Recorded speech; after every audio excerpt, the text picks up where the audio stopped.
Majelis Hakim Pengadilan Tindak Pidana Korupsi Kupang menjatuhkan putusan bebas kepada terdakwa Yames Martin Cornelis Terik, mantan Kepala Dinas Pemberdayaan Masyarakat dan Desa Kabupaten Endau, Jumat 22 Maret 2024. Dalam amar putusan perkara Majelis Hakim menyatakan secara sah dan meyakinkan terdakwa tidak melakukan tindakan pidana korupsi dana COVID-19 perihal pengadaan masker tahun anggaran 2020 sebagaimana dakwaan Jaksa Penuntut Umum Kejaksaan Negeri Rote Endau.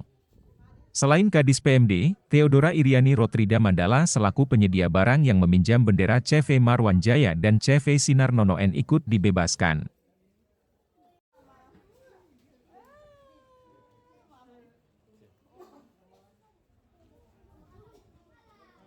Dekan Fakultas Hukum UKAW ini memberikan, faktor-faktor yang terungkap di persidangan itu sama sekali tidak dapat dibuktikan oleh JPU sesuai surat dakwaannya.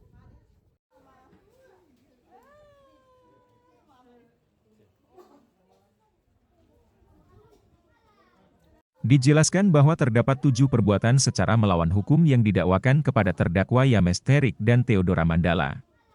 Dari ketujuh dakwaan itu, ada 2 yang dinilainya sangat urgen untuk dibuktikan. Pertama adalah jumlah masker dan kedua soal spesifikasi masker.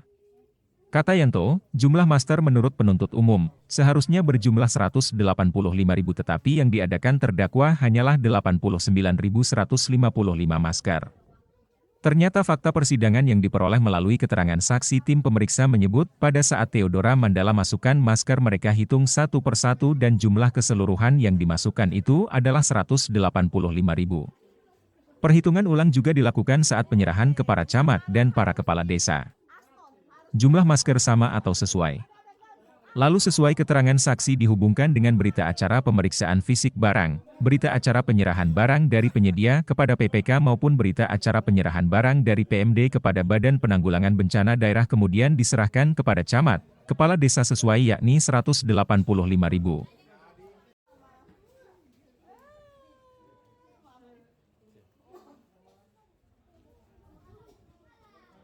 Lanjut doktor hukum itu, untuk spesifikasi masker, terdakwa membuat identifikasi spesifikasi masker berdasarkan rekomendasi dari Kepala Dinas Kesehatan Kabupaten Rote Endau yang salah satunya adalah masker kain 2 lapis di tengahnya ada kantong untuk diisi tisu.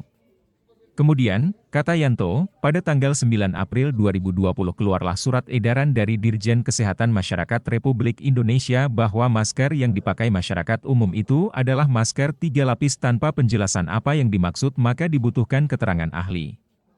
JPU kemudian mengajukan ahli kesehatan masyarakat yakni Dr. Windu Purnomo dari Universitas Airlangga.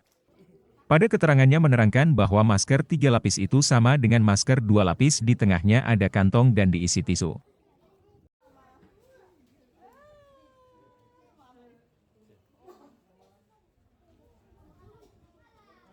Selain itu, menurut lampiran pertama peraturan bersama 4 menteri, Menkes, Menak, Mendagri dan Mendikbud, mewajibkan kepada seluruh warga pendidikan, guru, dosen hingga siswa mengenakan masker 3 lapis atau masker 2 lapis yang di tengahnya diisi tisu pada saat masa pemulihan.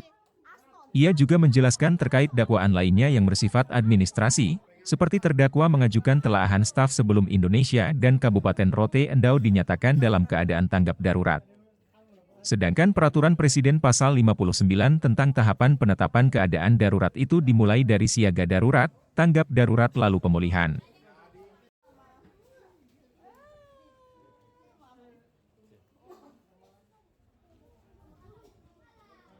Kliennya itu juga didakwa karena merangkap jabatan sebagai pengguna anggaran dan PPK pengadaan masker. Dakwaan tersebut dimentahkan sebab sesuai peraturan LKPP, ada pengecualian pada pasal 7 bahwasanya jika di suatu dinas atau instansi tidak ada PPK maka PAK dapat merangkap sebagai PPK.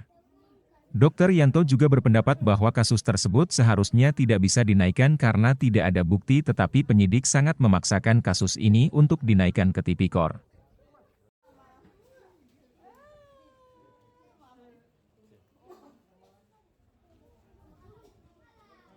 Terhadap upaya hukum kasasi yang diajukan JPU, Yanto Ekon mengaku siap menghadapinya karena ia sangat yakin bahwa kedua kliennya tidak terlibat dalam tindak pidana sebagaimana dakwaan JPU.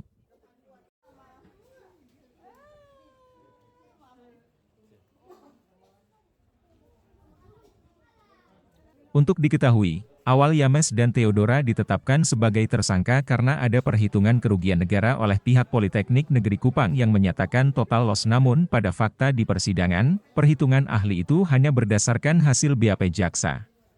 Akibatnya, kedua terdakwa didakwa melanggar Pasal 2 Ayat 1 Yungto Pasal 18 Undang-Undang Nomor 31 Tahun 1999 yang telah diubah dengan Undang-Undang Nomor 20 Tahun 2001 tentang perubahan atas Undang-Undang Nomor 31 Tahun 1999 tentang pemberantasan tindak pidana korupsi Yungto Pasal 55 Ayat 1 pertama KUHP. Sementara subsidiar Pasal 3 Yungto Pasal 18 Undang-Undang Nomor 31 Tahun 1999 yang telah diubah dengan Undang-Undang Nomor 20 Tahun 2001 tentang perubahan atas Undang-Undang Nomor 31 Tahun 1999 tentang pemberantasan tindak pidana korupsi, Yungto Pasal 55 Ayat 1 pertama KUHP.